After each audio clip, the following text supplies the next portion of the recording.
વાવાઝોડું ફેંગલ વિનાશ વેરવા તૈયાર, શાળાઓમાં રજા, ભારે વરસાદનું એલર્ટ.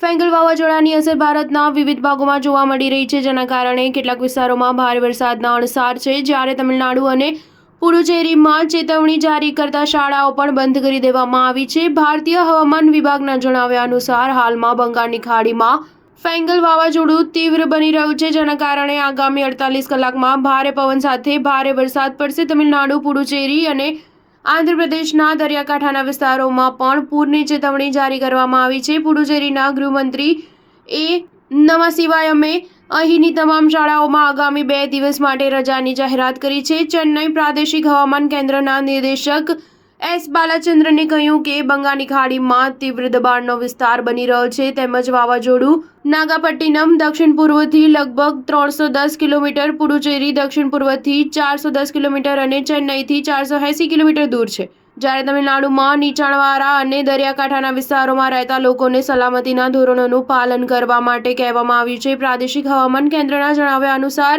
ફેંગલ વાવાઝોડું શ્રીલંકાના દરિયાકાંઠે લગભગ ઉત્તર પશ્ચિમ તરફ આગળ વધશે. તે આગામી 12 કલાક દરમિયાન ચક્રવાતી વાવાઝોડામાં ફેરવાશે, જેથી 30મી નવેમ્બરની સવારની આસપાસ તે તીવ્ર દબાણ વિસ્તાર તરીકે કરાઈકલ અને મહાબલીપુરમ વચ્ચે ઉત્તરીય તમિલનાડુ પુડુચેરીના દરિયાકાંઠાને પાર કરશે.